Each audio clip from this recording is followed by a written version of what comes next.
Hey guys, welcome to Teach Me Math. Today we're going to be looking at how to find the vertex, the point, of a quadratic equation in the standard form without having to convert to the vertex form. So this is pretty good if you're not comfortable with completing the square or you prefer factoring or whatever.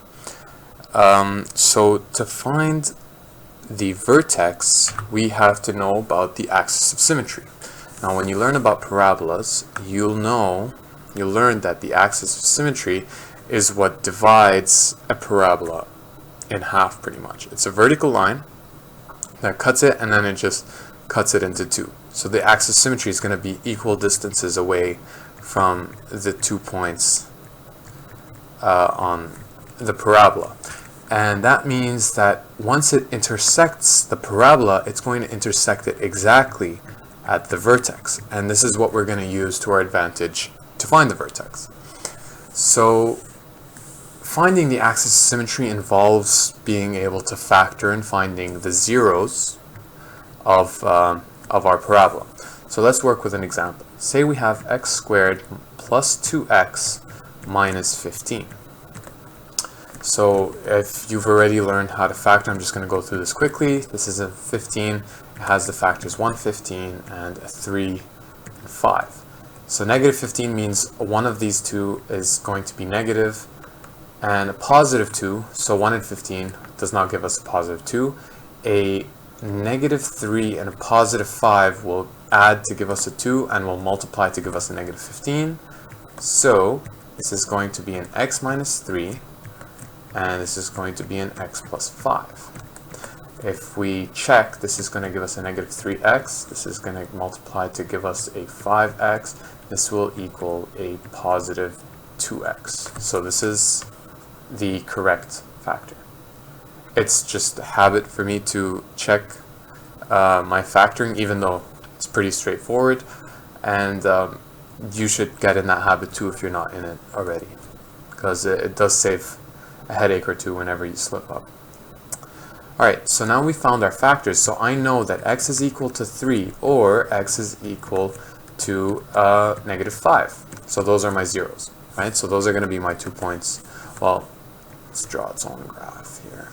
So if this is 1, 2, 3, and this is 1, 2, 3, 4, 5, then it's going to be something like that. Oh, beautiful. Okay, that's my y, something up here. Now I'm looking for my axis of symmetry, right? So it's going to be a vertical line that's passing through the vertex here.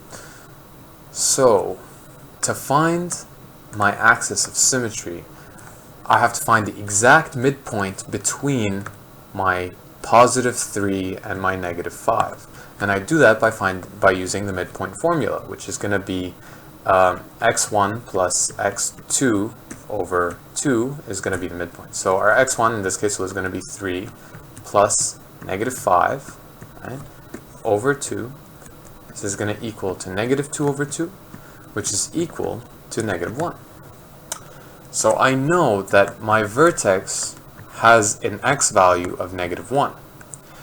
And how do I find my y value after that? Well, you just plug it in to the equation, x squared plus 2x minus 15. That's going to give us, so negative 1 squared plus 2 into negative 1 minus 15 is going to be 1 minus 2 minus 15. 1 minus 17 is going to be a negative 16. So my x value is negative 16. And that's my vertex.